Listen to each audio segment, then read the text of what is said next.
साल से आपके बच्चों को पाल रही हूँ। आज तक आपने कभी मुझे अपनी बीवी नहीं समझा, मुझे कोई हक नहीं दिया। राह्या ने अरीशा से कहा तो वह हंसा और बोला, हाँ, क्योंकि मैंने तुम्हें अपनी बीवी समझा ही नहीं। अपनी पहली बीवी से मैं आज तक मोहब्बत करता हूँ। अगर बच्चों का मसला ना होता तो कभी ना अपनाता तुम्हें। किसी और से शादी करना चाहती हो तो बताओ, आज ही तलाक दे दूँ। अरीश ने संगदिली से कहा तो राह्या ने कहा, कभी किसी से शादी नहीं करूँगी, हमेशा इंतज़ार करूँगी कि आपका दिल पिघले और आप मुझे मेरा हक दें। ये सुनना था कि अरीश ने गुस्से से इसका हाथ थामा और कमरे में ले गया। हक चाहिए तो आओ हक दूँ। अपनी शर्ट उतार कर इस पर झुकते वो अरीश शाह का नाम यूनिवर्सिटी की राहदारियों में गुजरते हर स्टूडेंट को अक्सर सुनाई देता था। लड़कियां इसकी संजीदगी पर फ़रिफ्ता थीं और लड़के इसकी शख्सियत से मुतासिर नज़र आते थे। वो इन लोगों में से था जिनकी शख्सियत में ही जादू सा होता है, जो कुछ कहे बगैर अपनी मौजूदगी से ही बहुत कुछ कह देते हैं। इसका ताल्लुक़ लाहौर के एक अपर मिडिल क्लास घराने से था। वालिद बिरोने मुल्क कारोबार करते थे और वालिदा एक मज़हब तालीम याफ्ता खातून थी। अरीश का बचपन आसाइशों में गुजरा, मगर इसे किसी शय का गरूर ना था। वो इन लड़कों में से ना ही था जो बाप के पैसों पर अकड़ कर सामने वाले को खुद से कमतर समझते हैं, बल्कि वो मेहनत करने पर यकीन रखने वाला, अपनी गुफ्तगू, अपने रवैये और अपनी शाइस्तगी से लोगों के दिल में जगह बनाने वाला था। इसकी शख्सियत में अजीब सा ठहराव था।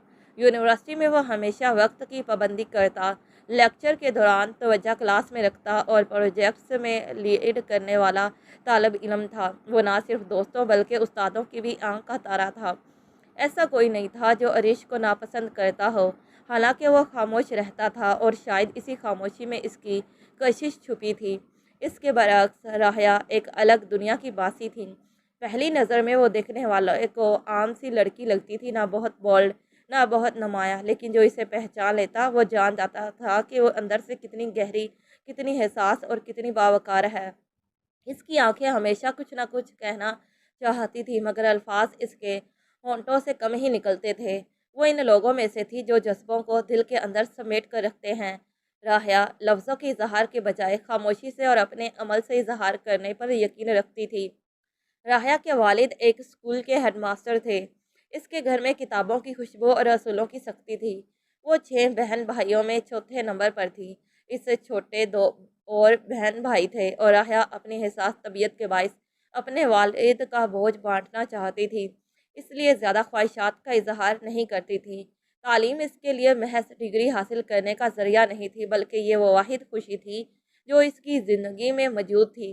वो पढ़ाई के ज़रिए आला मुकाम तक जाना चाहती थी और यही सोच इसे यूनिवर्सिटी ले आई, इस बात से बेखबर कि यही से इसकी ज़िंदगी का वो मोड़ आना है जो इसकी दुनिया बदल कर रख देगा। जब यूनिवर्सिटी में इसने पहली बार अरीश को देखा तो इसे वो कुछ खास ना लगा। राह्या को वो उस ही की तरह संजीदा, अपने काम में मगन रहने वाला इंसान लगा।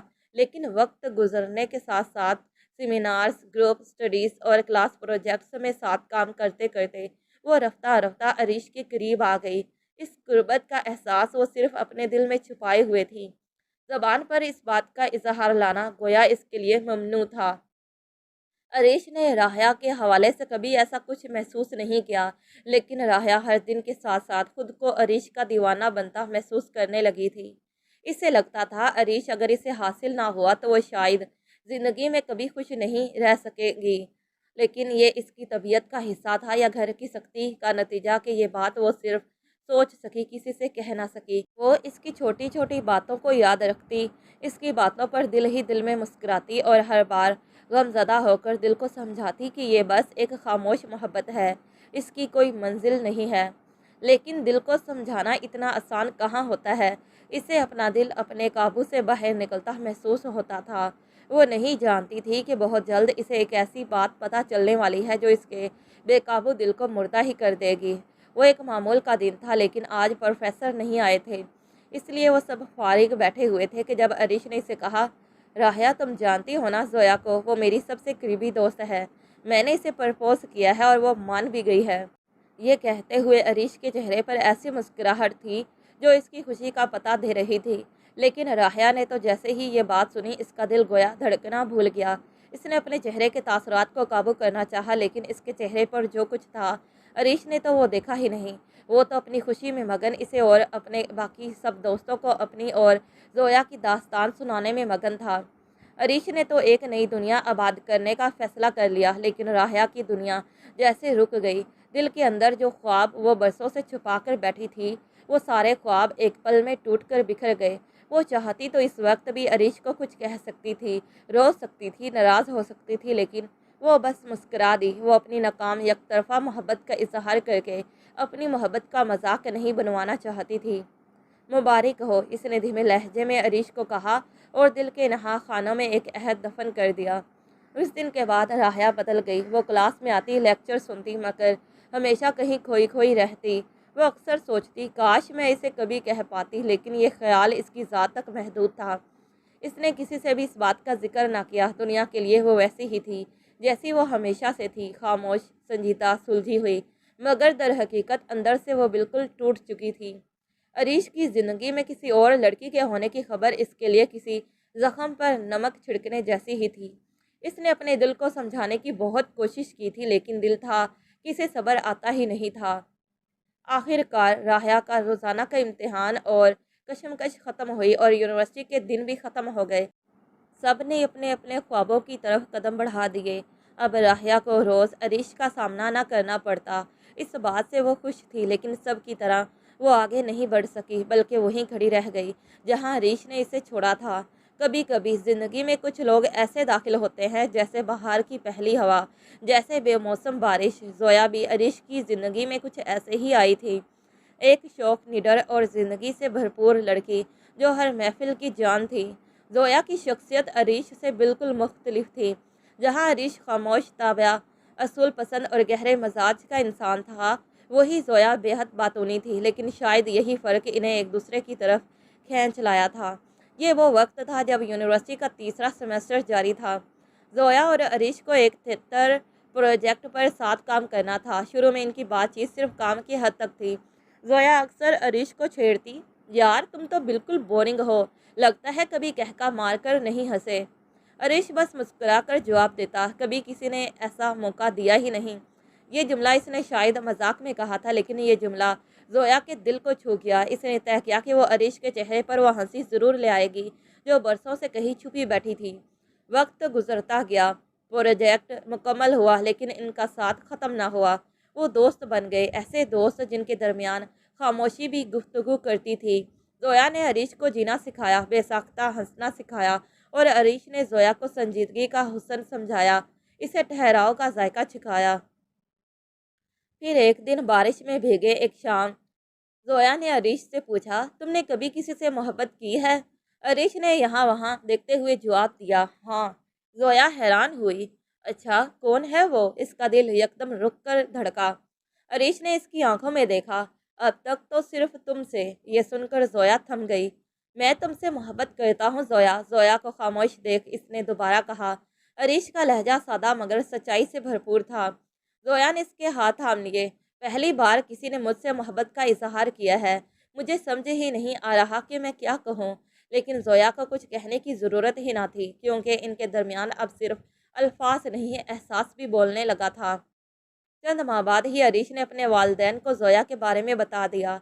इसके वालदैन जोया से मिल चुके थे और इन्हें इस रिश्ते पर कोई एतराज़ ना था। वालदैन की रजामंदी के बाद ही अरीश ने अपने दोस्तों को यह बात बताई थी और यूनिवर्सिटी ख़त्म होते ही उन्होंने शादी करने का फ़ैसला किया था। जैसे ही इनका आखिरी सेमेस्टर ख़त्म हुआ, शादी की तैयारियां ज़ोरों से शोरों हो गई।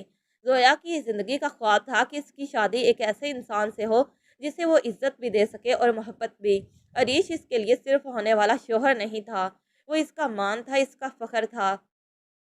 अरीश ने खुद को जोया के लिए बदल लिया था। अब वो खामोश और संजीदा रहने के बजाय जोया के साथ फिल्में देखता, पार्क में वॉक करता, बेमकसद बातें करता और हंसता था। वो हंसी जो बरसों से कहीं छुपी बैठी थी, अब जोया की हर बात पर सामने आ जाती थी। यूं ही तैयारियों में वक्त गुजरने का पता न चल सका और शादी का दिन आ गया। लाल और सुनहरी लहंगे में जोया किसी शहजादी जैसी लग रही थी।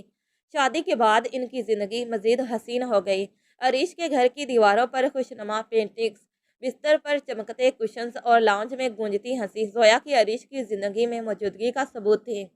अरीश इसे हैरान करने में माहिर था। कभी चुपके से इसके लिए सुबह का नाश्ता बनाना, कभी फूल लाकर देता, कभी इसके लिए यहाँ वहाँ मोहब्बत भरे नोट छोड़ देता। जोया ये सब पाकर बार बार इस पर फदा हो जाती और ख़ुद पर रश्क करती। इस बात से अनजान की ये खुशी आरसी थी। इसे अरीश की मोहब्बत पर यकीन था और अरीश अपने हर अमल से इसके यकीन को बढ़ा देता था। जोया अक्सर इसे छिड़ने के लिए कहती, अरीश अगर कभी मैं ना रहूं तो। अरीश इसे टोक देता, ऐसी बातें मत किया करो, तुम मेरी सांस हो और कोई अपनी सांस के बगैर नहीं जी सकता। लेकिन ज़िंदगी हमेशा वही नहीं रहती जो हम सोचते हैं। अरीश भी नहीं जानता था कि ज़िंदगी को इसके कैसे इम्तिहान मकसूद थे। ज़ोया काफ़ी अरसे से अपने वालिदैन के घर नहीं गई थी, इसलिए वो अरीश से बामुश्किल इजाज़त लेकर चंद दिन के लिए इनके घर रुकने जा रही थी। अरीश ऑफिस चला गया और ज़ोया गाड़ी लेकर अपने वालिदैन के घर के लिए निकल गई। लेकिन अपनी मंजिल पर पहुंचने से पहले ही इसकी गाड़ी का एक्सीडेंट हो गया और इसे फौरी तौर पर अस्पताल पहुंचाकर अरीश को इतला दे दी गई। यह खबर सुनते ही अरीश के हाथ से फ़ोन गिर गया और इसे लगा जैसे इसके जिस्म से भी जान निकल गई है। वह बामुश्किल अस्पताल पहुंच सका। इंतज़ार करते अरीश के दिल की धड़कनें बेतरतीब थी। डॉक्टर्स की भागदौड़, नर्सों की सरगोशियाँ और जोया के जिस्म से टपकते हुए खून ने अरीश के वजूद को झंझोड़ कर रख दिया था। इसकी हालत देखकर कुदरत को शायद इस पर रहम आ गया था। कई घंटों के ऑपरेशन के बाद जब डॉक्टर बाहर आए तो इनके चेहरे पर संजीदगी थी, मगर आंखों में उम्मीद मौजूद थी। वो अब खतरे से बाहर है। अरीश जैसे ही इनकी जाने बढ़ा, उन्होंने तसल्ली अमेज़ अंदाज में कहा और आगे बढ़ गए। इनकी बात सुनकर अरीश की जान में जान आई। जोया बच गई थी। चंद दिन आईसीयू में गुजारने के बाद जोया ने आंखें खोली तो सामने अरीश को बैठा पाया। इसकी आंखों में नींद थी, चेहरा थका हुआ था, मगर जोया को होश में आता देख मुस्कुराहट अभी लबों पर मौजूद थी। क्या मैं मर गई थी? जोया ने मदम आवाज़ में पूछा। अरीश ने इसका हाथ थामा। नहीं, तुम मेरी दुआ बन गई थी। ये हादसा इन दोनों के रिश्ते को मज़ीद गहरा कर गया। अरीश पहले ही जोया से मोहब्बत करता था, लेकिन अब इसका एहसास शिद्दत इख्तियार कर गया हो। एक पल के लिए भी इसे तनहा ना छोड़ता। इसके इलाज, आराम और हर ज़रूरत का खुद ख्याल रखता। चंद महीने गुजरे और अरीश की कोशिश से जोया मुकम्मल सेहतयाब हो गई। ज़िंदगी ऐसा ऐसा दोबारा अपने मामूल पर आ गई। ज़िंदगी को इनके मुस्तकिल इम्तिहान से पहले इन्हें आर्जी खुशियाँ देनी थी। सो एक दिन जोया ने मुस्कुराते हुए अरीश को एक छोटा सा लिफाफा दिया, जिसके अंदर एक सादा सी रिपोर्ट थी, पॉजिटिव। अरीश ने चंद लम्हे खाली नज़रों से कागज़ को देखा, फिर हैरत और खुशी से जोया की तरफ देखा। जोया, इसकी पुकार में सवाल छुपा था। हाँ, हम माँ बाप बनने वाले हैं। जोया ने इसके हाथ थामकर इसे दुनिया की सबसे बड़ी खुशी दी, वो खुशी जो लफ्ज़ों में बयान नहीं हो सकती थी। अरीश ने जोया को बाहों में भर लिया। हमल के महीनों में अरीश ने जोया को गोया हाथ का छाला बना रखा था। जोया ज़िद्दी हो गई थी, कभी खट्टे आम मांगता, कभी चॉकलेट, कभी अरीश से कहती कि इसे गाने सुनाए, और अरीश तो इसकी हर बात पर सर झुकाता, इसकी ख्वाहिश पूरी करने की कोशिशों में लगा रहता।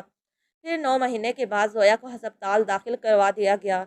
डॉक्टर्स ने अरीश को तसल्ली दी, नॉर्मल केस है, आप फिक्र न करें। चंद घंटे बाद जोया ने एक खूबसूरत बेटे को जन्म दिया। अरीश ने इसे पहली बार गोद में लिया तो इसकी आंखों में आंसू आ गए। जोया, देखो ये कितना प्यारा है। जोया इसे थकी हुई लेकिन ममता भरी नज़रों से देख रही थी। नाम क्या रखोगे? अयान। क्यों?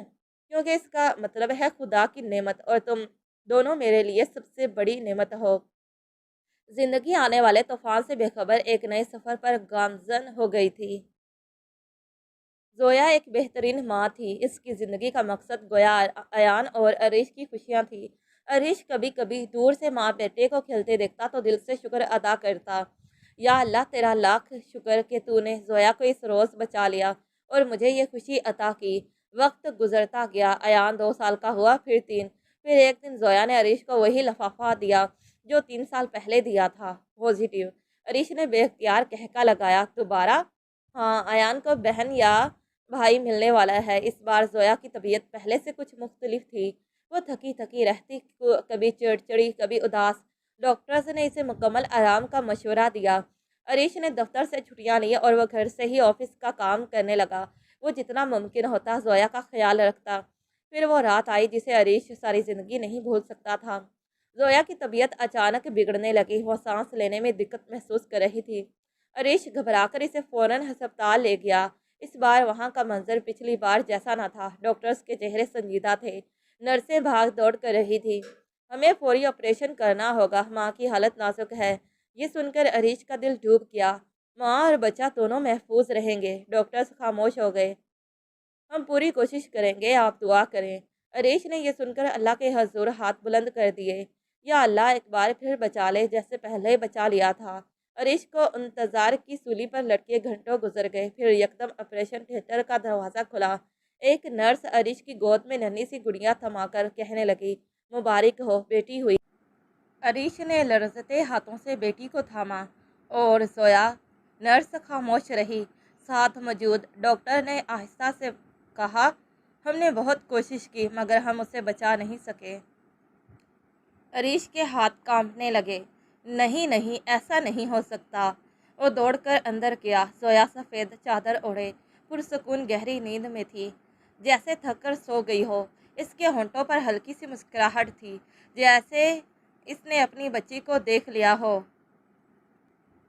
अरीश इसके पास बैठ गया। इसका हाथ थामा जो अब सर्द हो चुका था। तुमने वादा किया था ना जोया कि हमेशा मेरे साथ रहोगी, फिर अब तुम क्यों जा रही हो?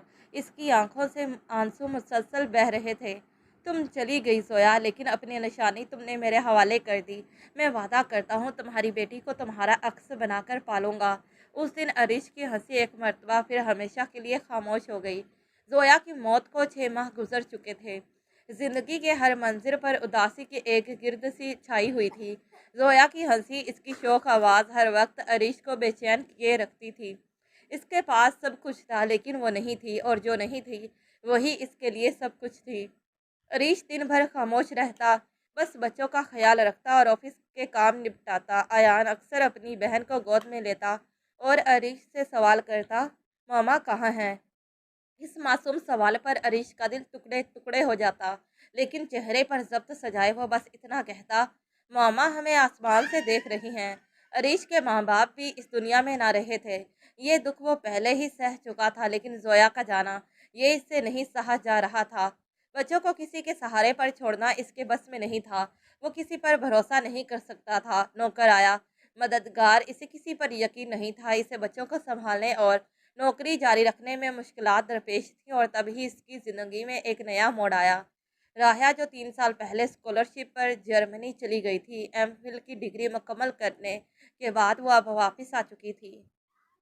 एक पुरानी क्लास फेलो से जोया की वफ़ात का सुनकर इसने अरीश से रब्ता किया, और फिर एक शाम वो इसके दरवाजे पर खड़ी थी। दरवाज़ा अरीश ने खोला और दोनों कुछ लम्हे बस एक दूसरे को देखते रह गए। राहिया, मैं सुनकर हक्का बक्का रह गई। अरीश, मैं तुमसे मिलने आई हूँ, जानने के लिए कि तुम कैसे हो। अरीश ने दरवाज़ा खोला, अंदर आओ। घर में दाखिल होते ही राहिया ने घर की खामोश दीवारें, बेतरतीब कमरा, ओपन किचन में दूध की खाली बोतलें और सोफे पर पड़े अयान के खिलौने को देखा। फिर एक नन्ही सी बच्ची के रोने की आवाज़ आई और अरीश ने लपक कर इसे उठाया। ये जोया की बेटी है। हाँ, अयान की बहन। ये पैदा हुई और जोया हमें छोड़कर चली गई। ये कहते हुए अरीश का लहजा टूटा हुआ था। राहिया ने बच्ची को देखा। नन्ही सी थी, बिल्कुल अपनी माँ जैसी, मासूम चेहरा। नाम क्या रखा? नूर। चंद लम्हे दोनों खामोश रहे। फिर अरीश ने आहिस्ता से कहा, ये सब कुछ संभालना आसान नहीं। अयान ज़िद्दी हो चुका है। नूर रात भर रोती है। मैं दिन में काम करता हूँ, रात को बच्चों को संभालता हूँ। मेरी नींद, मेरी भूख सब कहीं खो चुके हैं। लेकिन मैं किसी पर एतमाद नहीं कर सकता। माँ बाप होते तो शायद कोई सहारा होता। मगर इसकी आवाज़ रुंध गई। राहिया की आंखों में नमी उतर आई। काश मैं तुम्हारे करीब होती, काश मैं तुम्हें अकेला ना छोड़ती अरीश। अरीश ने नज़रें चुरा ली। अकेला होना मेरे नसीब में लिखा है शायद। अगले चंद दिन राया अक्सर इसके घर आती रही। वो आयान के साथ खेलती, नूर को गोद में लेती, घर का काम कर देती। आहिस्ता आहिस्ता बच्चों की हंसी वापस आने लगी। आयान ने राहिया को आंटी कहकर पुकारना शुरू कर दिया, और नूर जब अरीश के बजाय राहिया की गोद में चुप हो जाती तो अरीश का दिल अजीब सा सुकून महसूस करने लगता था। फिर एक दिन अरीश ने अपने बच्चों के लिए वो फैसला किया जो वो कभी सोच भी नहीं सकता था। राहिया, अगर मैं एक बात कहूँ तो तुम बुरा तो नहीं मानोगी? राहिया ने चौंक कर इसे देखा। तुम मेरे बच्चों को जैसे संभालती हो, इनका ख्याल करती हो, ऐसे कोई और नहीं कर सकता। तुम्हारी मौजूदगी से ये घर रहने के काबिल लगता है। अगर अगर तुम चाहो तो क्या तुम मेरे बच्चों की माँ बनने को तैयार हो? ये सवाल ना मोहब्बत के बायस किया गया था, ना ख्वाहिश के तहत, ये एक इल्तजा थी 2 मासूम जानों के लिए। ये सिर्फ एक बेबस बाप की फरियाद थी। राया इसकी बात सुनकर कुछ लम्हे खामोश रही, फिर धीरे से कहा, अरीश, तुम्हें मालूम है ना, मैं तुमसे बरसों से मोहब्बत करती हूँ। तुम्हारी शादी की खबर सुनकर मैं टूट गई थी, मगर फिर भी तुम्हारे लिए अच्छा सोचती रही। मैं जानता हूँ, तो फिर मैं ये रिश्ता भी अपनी जानिब से तुम्हारे लिए आसानी पैदा करने का ज़रिया समझकर कबूल करती हूँ। बच्चों के लिए, तुम्हारे लिए और शायद अपने दिल के सुकून के लिए। राहिया की बात पर अरीश ने उससे नज़रें चुराईं। कुछ रोज़ बाद इनकी शादी सादगी से हुई। कोई हंगामा नहीं, कोई मौसीकी नहीं, सिर्फ चंद करीबी लोग, गवाह और एक निकाहनामा। राहिया इस घर में बहू नहीं, माँ बनकर आई थी।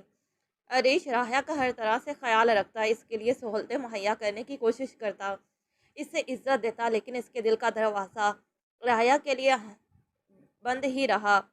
रातों को वह अलग कमरे में सोते, बात करते वक्त नज़रें नहीं मिलाते। वह अब भी जोया से अपनी वफा निभा रहा था।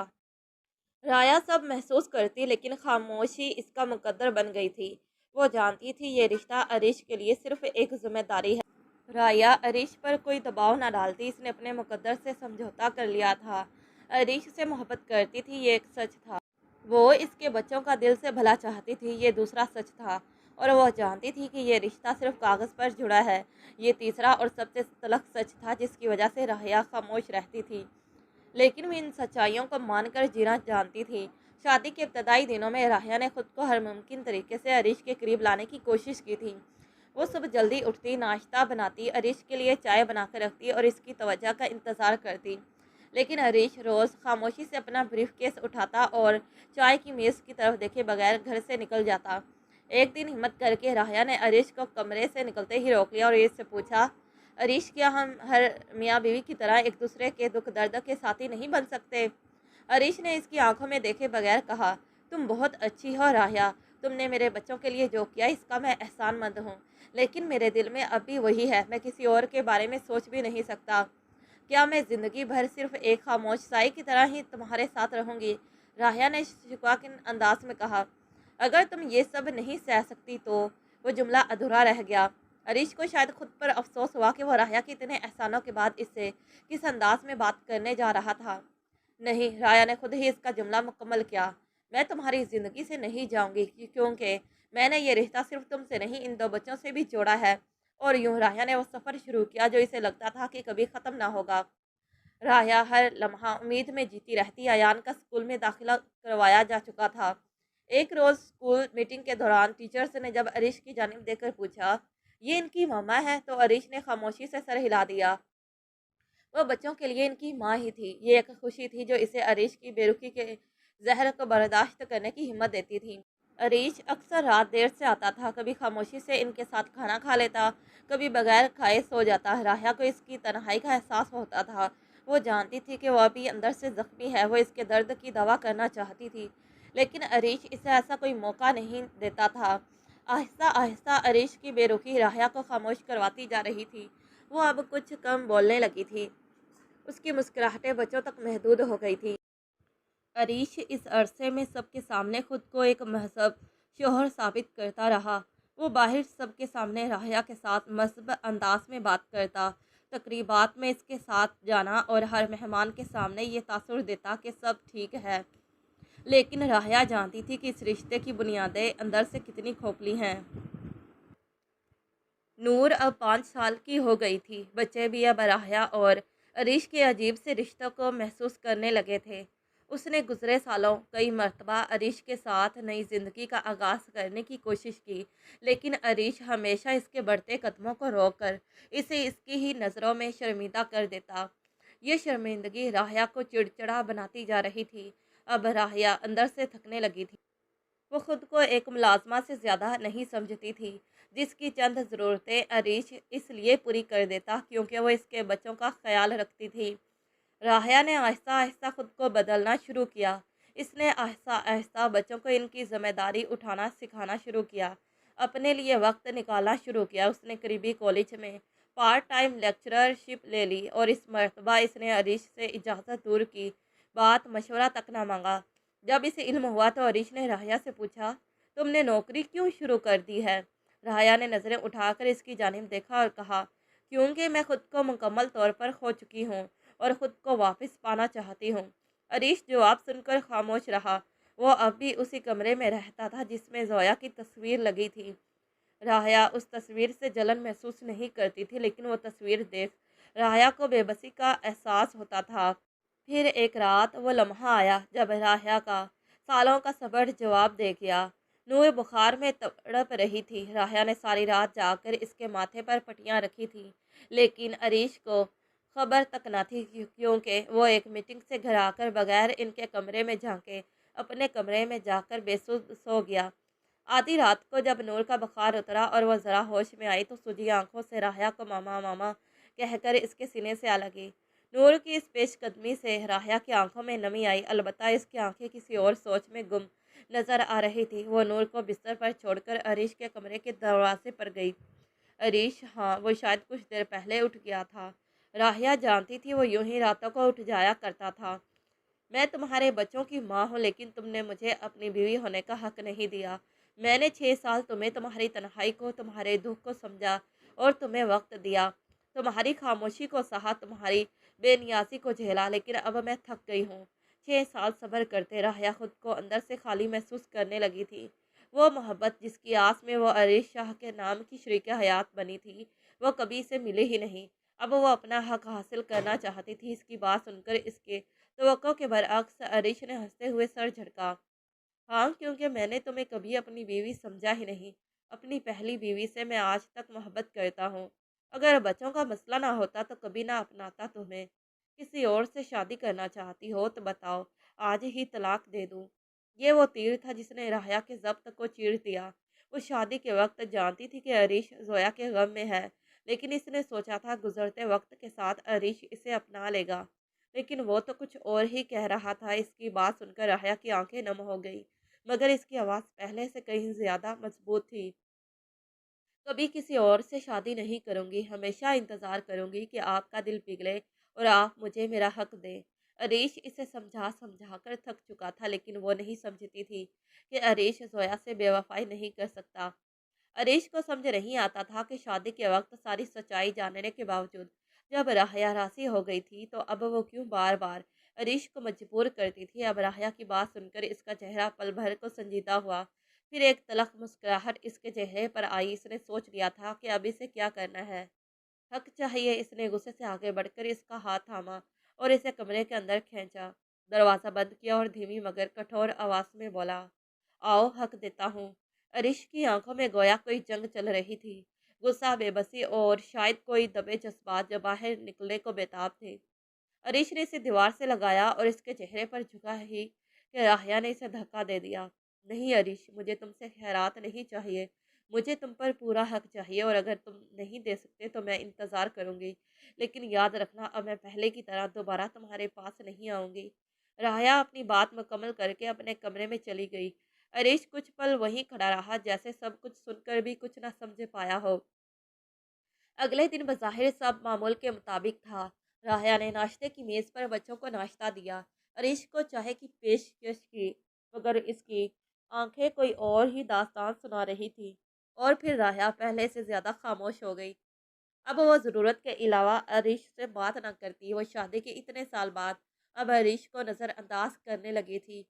अरीश को इससे मोहब्बत ना सही, इसकी आदत हो गई थी, लेकिन ना अब वो खाने पर बैठकर इसका इंतज़ार करती, ना इसकी तबीयत का पूछती, ना कोई शिकवा करती। ये खामोशी अब अरीश को अंदर ही अंदर खा रही थी। वो राहया की आवाज़ का आदी हो चुका था। एक दिन आयान ने पूछा, बाबा, मामा आपसे नाराज़ हैं? अरीश ने चौंक कर कहा, नहीं तो। गोया अब बच्चे भी राहया के रवैये की तब्दीली महसूस कर रहे थे। फिर वो आपसे बात क्यों नहीं करती? अयान को बहलाकर इसने उस दिन राहया की जानिब देखा। ये वही औरत थी जो 6 साल से इसकी बीवी थी, मगर कभी इसने इसे मोहब्बत से नहीं देखा था। फिर भी वो इसके बच्चों का सगी माँ से बढ़कर ख्याल रखती थी। इससे एहसास निदामत घेरने लगा और वो इसके करीब आया। आहिस्ता आवाज़ से बोला, क्या हम बात कर सकते हैं? राहया ने चंद लम्हे तवक्कुफ किया, फिर नज़रें उठाकर इसे देखा और कहा, कहने को कुछ बाकी है? बहुत कुछ। मैं शायद गलत था। मैंने तुम्हें सिर्फ अपनी जिम्मेदारी समझा, तुम्हारी कुर्बानी को तुम्हारा फ़र्ज जाना। लेकिन अब जब तुम दूर हो गई हो तो एहसास हो रहा है कि शायद तुम्हारे जाने से मैं मुकम्मल टूट जाऊंगा। अरीश ने कहकर इसका हाथ थामा। राहिया खामोश रही, सिर्फ हाथ में मौजूद किताब बंद की। क्या तुम मुझे माफ़ कर सकती हो? एक बार, सिर्फ एक बार मुझे माफ़ करके मेरे लिए अपने दिल के दरवाजे खोल दो, लेकिन किसी मजबूरी के तहत नहीं, बस इसलिए कि मैं अब तुम्हें चाहने लगा हूँ। ये इजहार सुनकर राहिया की आंखें भीग गई। मैं तो हमेशा यही चाहती थी अरीश, लेकिन अब मैं खाली हो चुकी हूँ। कुछ वक्त चाहिए मुझे ताकि खुद को दोबारा तुम पर एतबार करने के काबिल बना सकूँ। और ये वो लम्हा था जब 6 साल के फासले को कम करने का सफ़र शुरू हो गया था। मगर इस बार आगाज़ राहिया ने नहीं, अरीश ने किया था। पहली बार बरसों बाद मौसम बदला था। अरीश की तरफ से मोहब्बत का एतराफ़ कम लफ्ज़ों में हुआ था, लेकिन राहिया के लिए वो अल्फाज सिर्फ अल्फाज नहीं थे, ज़िंदगी थे। अब इनकी सुबह का आगाज़ सिर्फ खामोश चाय से नहीं होता था, बल्कि अरीश के सलाम और इसकी छोटी छोटी दिल फरेब शरारतों से होता था। एक दिन नाश्ते की मेज़ पर अरीश ने नरमी से राहिया का हाथ थामकर इसे रोक लिया और कहा, आज तुम कुछ भी ना करो, बस मेरे साथ वक्त गुजारो। राहिया चौंकी, मुस्कुराई। क्या मतलब, बच्चों का स्कूल, तुम्हारी मीटिंग्स? अरीश ने मुस्कुराते हुए कहा। एक दिन दुनिया को भूलकर अपने लिए वक्त निकालते हैं। वो दिन अरीश ने मुकम्मल तौर पर राहिया के नाम कर दिया। वो दोनों बच्चों को अरीश के दोस्त के घर छोड़कर शहर के एक पुराने बाग में गए। बाग की खामोश फजा में राहिया के दिल की धड़कन सुनाई देती थी। धूप छाँव की मानिंद वो दिन गुजर गया, लेकिन इसकी रोशनी राहिया के अंदर कई अंधेरे मिटा गई। अब अरीश रात को घर आता तो सीधा इसके पास जाता। राहिया, आज क्या पढ़ रही हो? और वो किताब बंद करके इसे देखती, जैसे पढ़ना तो एक बहाना है, वो तो अरीश के आने का इंतज़ार कर रही हो। एक रोज़ बारिश हो रही थी और बच्चे अपने कमरों में सो रहे थे। अरीश और राहिया बालकनी में बैठे चाय पी रहे थे। वो दोनों बारिश को देखते रहे और फिर अरीश ने कहा, मैं तुम्हारे बिना ज़िंदगी तो गुजारता रहा, मगर मैंने इसे जिया नहीं। अब तुम साथ हो तो मैं ज़िंदा हूँ। राहिया की आंखों में नमी उतर आई। मैं तो बरसों से तुम्हारे साथ ही, बस तुमने ही नहीं देखा। अरीश ने दोनों हाथों में इसका चेहरा भरा। मुझे मेरी हर ज्यादती के लिए माफ़ कर दो। अब अरीश राहिया के लिए मुख्तलिफ सरप्राइज़ अरेंज करता रहता था, शायद अपने रवैये के अजाले के तौर पर। इस रोज़ भी इसने बच्चों के साथ मिलकर राहिया के लिए सरप्राइज़ डिनर तरतीब दिया। घर को सजा दिया गया, मोमबत्तियाँ जलाई गई और जब राहिया ने हैरत से पूछा, ये सब क्या है, तो आया ने खुश होकर कहा, बाबा ने कहा आज मम्मा के लिए पार्टी है, क्योंकि बाबा अब मम्मा से बहुत मोहब्बत करते हैं। अरीश ने आगे बढ़कर इसका हाथ थामा। हाँ, और आज तुम सिर्फ बच्चों की माँ नहीं, मेरी महबूबा भी हो। इस रात वो दोनों देर तक बातें करते रहे। इन बातों में शिकायतें नहीं थी, सिर्फ पुरानी यादें, नए ख्वाब और मोहब्बत की रोशनी थी। रफ्ता रफ्ता अरीश अब राहिया के दिल के हर जख्म को महसूस करने लगा था। कभी वो इसके माथे पर बोसा देता, कभी इसकी पसंद की किताब ला देता। कुछ रोज़ बाद अरीश इसके लिए नई चूड़ियाँ खरीद लाया। याद है तुमने एक बार यूनिवर्सिटी में कहा था कि तुम्हें हरे रंग की चूड़ियाँ सबसे ज़्यादा पसंद है? राहिया ने मुस्कुराकर कहा, मुझे लगा था तुम वो बात भूल गए होगे। अरीश ने इसका हाथ थामकर इसमें चूड़ियाँ पहनाते हुए कहा, मुझे तुम्हारी हर बात याद है। कुछ दिन बाद वो दोनों बच्चों के साथ बाहर घूमने गए। जब एक भरपूर दिन गुजार कर वो सब वापस आए तो रात को राहिया ने अरीश से कहा, आज पहली बार लगा कि हम एक ख़ानदान हैं। अरीश ने इसे करीब करके कहा, अब हम कभी अलग नहीं होंगे। इस रात वो दोनों छत पर देर तक बैठे रहे। अरीश ने आसमान की तरफ देखते हुए कहा, जोया हमेशा मेरे दिल में रहेगी, लेकिन राहिया तुमने मुझे जीना सिखाया है। तुमने मेरी ज़िंदगी को फिर से ज़िंदगी बनाया है। राहिया ने हल्के से इसका हाथ थामा, और तुमने मुझे मेरा मुकाम देकर मुझे मुअत्तर कर दिया है। अरीश ने मोहब्बत से कहा, तुम सिर्फ मेरी बीवी नहीं, तुम मेरी मोहब्बत हो, मेरी रूह की साथी हो। इस लम्हे मोहब्बत इन दोनों के दिलों में अपनी जड़ें पकड़ चुकी थी। राहिया अब सिर्फ नूर और अयान की माँ नहीं रही थी, बल्कि खुद के लिए भी जीने लगी थी। अलीश ने इसे बीवी का दर्जा दे दिया था, दिल से इसे कबूल कर लिया था। उनका घर एक मुकम्मल ख़ानदान की सूरत इख्तियार कर चुका था। फिर वह खुशखबरी इनकी ज़िंदगी में आई जिसका राहिया को बरसों से इंतज़ार था। राहिया माँ बनने वाली थी। अरीश की आंखों में खुशी और खौफ का मिला जुला रंग था। वो राहिया के करीब बैठा, उसका हाथ थामकर बोला, अब हमारी मोहब्बत की निशानी इस दुनिया में आएगी। राहिया की आंखें चमक उठी। हमारा बच्चा, हमारी मोहब्बत की निशानी। 9 माह का सफ़र आसान न था। राहिया के चेहरे पर थकन आती गई, मगर अरीश की मोहब्बत की चमक कभी कम न हुई। नूर अक्सर आकर इसे कहती, मामा बेबी कब आएगा? आयान मासूमियत से पूछता, मेरा छोटा भाई होगा या बहन? राहया हंसी और इनके सवालों के जवाब देती। अरीश इस दौरान राहया का हर मुमकिन ख्याल रख रहा था। इसके जहन में जोया की मौत एक बार फिर ताज़ा हो गई थी। वो रोज़ दोपहर को इसे फ़ोन करके पूछता, कुछ खाया तुमने, रात को दवा देना ना भूलता। उसके साथ रोज़ाना चहलकदमी करता। उनका घराना खुशियों की तस्वीर था, लेकिन अभी एक इम्तिहान था जिससे इन्हें गुजरना था। आखिरकार वो दिन आ गया जब अस्पताल की सफ़ेद दीवारों में राहया तकलीफ से दोहरी हो रही थी। कई घंटों के सब्र आजमा इंतजार के बाद राहया के यहाँ बेटी की पैदाइश हुई थी। अरीश की आंखों में वही नमी थी जो सालों पहले नूर की पैदाइश पर आई थी, मगर इस बार वो राहया की खैरियत के लिए शुक्रगुजार भी था। ये हमारी बेटी है राहया, हमारी रोशनी। राहया ने बच्ची को सीने से लगाया, आंखें बंद करके बस एक जुमला बोला, अल्लाह का शुक्र है सब खैर से हो गया। नूर और आयान ने अपनी छोटी बहन को गोद में लिया। राहया ने इन दोनों को भी खुद से करीब किया। तुम तीनों मेरी जान हो। वो दिन खुशियों का दिन था। राहया अपने तीनों बच्चों के साथ बहुत खुश थी। इस बात से अनजान के कुछ हासिद इसकी ज़िंदगी में आग लगाने के दर पे थे। अरीश के दोस्त जो इसकी पहली बीवी जोया से भी वाकिफ थे, अब अक्सर इससे मिलने आने लगे थे। एक शाम वो सब अरीश के ऑफिस में बैठे चाय पी रहे थे जब इसके एक दोस्त ने बात छेड़ी, यार अब तो राहया के पास अपना बच्चा है, पराए बच्चों का ध्यान वही माएँ रखती हैं जिनकी अपनी औलाद ना हो।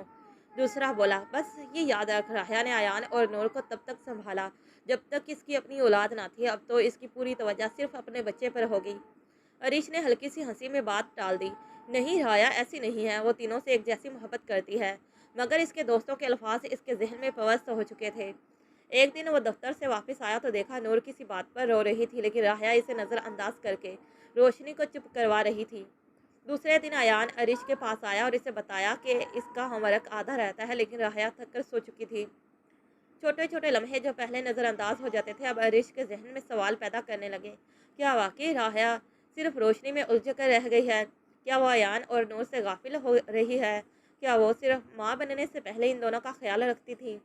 इन सवालों ने अरीश को बेचैन कर दिया। इसने एक रात बच्चों के कमरे में जाकर अयान से मोहतात अंदाज में पूछा, मामा तुमसे कैसे पेश आती हैं अयान? अयान ने कंधे अचकार कर कहा, मामा आप जल्दी सो जाती हैं और ज़्यादातर रोशनी के साथ रहती हैं। मुझे होमवर्क खुद ही करना पड़ता है। अयान ने तो ये सब मासूमियत से कहा था, लेकिन ये बातें सुनकर अरीश का दिल डूबने लगा। वो फौरन राहया के पास गया जो अपने कमरे में रोशनी के साथ मौजूद थी और सख्त लहजे में कहा, क्या अयान और नूर तुम्हारे लिए अब बोझ बन गए हैं? राहया ने चौंक कर इसे देखा, क्या मतलब? अयान ने मुझे खुद कहा तुम अब इसकी मदद नहीं करती। नूर अब तुम्हारे करीब नहीं आती, तुम सिर्फ अपनी बेटी में खोकर रह गई हो। राहया के हाथ में मौजूद कमल इसकी बात सुनकर गिर गया। अरीश तुम ये क्या कह रहे हो? ये तुम नहीं हो, मैं वही कह रहा हूँ जो देख रहा हूँ। अरीश का लहजा सख्त था। राहया की आंखों में दुख की नमी उभर आई। तुमने मेरी 6 साल की मेहनत को सिर्फ चंद माह में भुला दिया। तुमने वह वक्त भुला दिया जब नूर बुखार में तड़पती थी और मैं सारी रात जागती थी, जब अयान के हर पेपर में मैं इसकी तैयारी करवाती थी। क्या मेरी ममता अब सिर्फ इसलिए मशकूक है कि मैंने तुम्हारी औलाद को जना? अरीश खामोश हो गया, लेकिन इससे नजरें ना मिला सका। राहया ने बच्ची को आहिस्ता से झूले में लटाया, फिर सीधी होकर बोली, तुम्हारे शक ने मुझे मार डाला अरीश। मुझे तुम्हारी मोहब्बत चाहिए थी, मगर तुमने मेरी ममता पर शक करके मुझे जख्म दिया। मैंने तुम्हारे बच्चों को यतीमों की तरह नहीं, अपनी औलाद की तरह पाला, और आज तुमने मुझे शक की तराजों में तोल दिया। ये कहकर वो कमरे से निकल गई। एक मरतबा फिर इनके दरमियान खामोशी की दीवार हायल हो चुकी थी। वो बच्चों का ख्याल रखती रही, मगर अरीश से दूर रहती। राहया जानती थी अरीश ने ये सब किसी की बातों में आकर कहा है, लेकिन इसका दिल अब टूट चुका था। वो मोहब्बत जिसका इसने 6 साल इंतजार किया था, उस मोहब्बत ने ही इस पर शक किया था, इसकी हर कुर्बानी को भुला दिया था। घर वही था, दरो दीवार वही थे, बच्चे भी वही, मगर कुछ तो बदल गया था। राहया की खामोशी अरीश के दिल में एक बेनाम सा दर्द पैदा कर चुकी थी। जब वो अपने दोस्तों की बातों को जहन से झटक कर देखता तो इसे वो वक्त याद आने लगता जब यही औरत खुशी खुशी इसके लिए चाय बनाती थी, बच्चों के साथ हंसती थी और इसकी हर जरूरत का ख्याल रखती थी। अब वही औरत घर में मौजूद तो थी, मगर इसने ये सब करना छोड़ दिया था। अभी अरीश इस परेशानी से ना निकला था कि नूर को तेज बुखार हो गया। अरीश घबरा गया, दवा लेकर आया, इसके सर पर पट्टियां रखी, मगर नूर रोते हुए एक ही बात दोहरा रही थी, बाबा मम्मा को बुलाए ना, वही तो हमेशा मुझे ठीक करती हैं। अरीश के दिल पर यह सुनकर जैसे चोट सी लगी। इसने राहया को पुकारा। राहया कमरे में आई। इसने अरीश के हाथ से पानी का प्याला लिया और नूर के करीब बैठकर इसके सर पर पट्टियां रखी। नूर के माथे पर हाथ रखा, प्यार से पानी पिलाया और इसे दवा दी और सुला दिया। फिर खामोशी से पलट कर बाहर चली गई। अरीश जो वहाँ खड़ा देख रहा था कि इसकी औलाद कैसे मिनटों में राहया के काबू में आई थी, उसके पीछे पीछे ही बाहर गया। राहया, तुमने नूर को इतनी आसानी से संभाल लिया।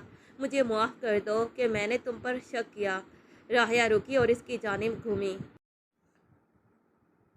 बच्चे तुम्हारे नहीं, मेरे भी हैं, और माँ की ममता शक से ऊपर होती है। अरीश का दिल लर्ज़ गया। मैं शर्मिंदा हूँ राहया। राहया ने कुछ नहीं कहा और अंदर की जानिब बढ़ गई। उस दिन अरीश ने बैठकर सोचा कि कितनी बार राहया बच्चों के लिए सारी रात जागी थी, इनके लिए खुद को नज़रअंदाज किया था, इनके पसंदीदा खाने बनाए, स्कूल के फंक्शंस अकेले अटेंड किए, बीमारी में घंटों इनके सराहाने बैठी रही। इसे वो सब कुछ याद आने लगा जो वो अपने दोस्तों की बातें सुनकर भूल गया था। अरीश को सच्चाई का एहसास हुआ तो इसने अपना सर झुका लिया। उसी रात वो बच्चों के सोने के बाद राहया के पास गया। वो लॉन्च में गैर मरई नुक्ते को तकती बैठी हुई थी। अरीश आहिस्ता से इसके सामने बैठ गया। राहया, मैं आज सिर्फ एक शोहर की हैसियत से नहीं, एक गुनहगार इंसान की हैसियत से तुम्हारे सामने आया हूँ। राहया ने नज़रें उठाई। इसकी नज़रों में मान टूटने का दुख था। मैंने तुम पर शक किया, उस औरत पर जिसने मेरे बच्चों को अपनी औलाद से ज़्यादा चाहा, जिसने मेरी तन्हाई को मोहब्बत से बांटा। राहया खामोशी से उसे देखती रही। मैं चाहता हूँ कि अगर मुमकिन हो तो मुझे माफ़ कर दो। आखिरी बार मेरी इस गलती को नज़रअंदाज कर दो। इसकी आंखों से आंसू बहने लगे। वो आहिस्ता से बोली, मैंने तुम्हें मुआफ़ किया अरीश, लेकिन मैं चाहती हूँ तुम हमारी ज़िंदगी के फैसले दूसरों की बातों में आकर ना करो। अरीश ने उसका हाथ थामा। मैं वादा करता हूँ अब कभी ऐसा नहीं होगा। तुम मेरी ज़िंदगी हो राहया, तुम मेरी मोहब्बत हो। मुझे तुम पर पूरा यकीन है। राहया इतने दिनों बाद दिल से मुस्कुराई। अगली सुबह नाश्ते की मेज़ पर नूर, अयान और नन्ही सी रोशनी के साथ अरीश और राहया हंसी खुशी बैठे। राहया का चेहरा धूप में खिलते गुलाब की तरह रोशन था। वो दिन एक नया आगाज़ था। अब इस घर में ना कोई शक था, ना पुरानी तलखी। अब सिर्फ मोहब्बत, भरोसा और एक मजबूत रिश्ता था जो वक्त की आजमाइश पार करके आया था।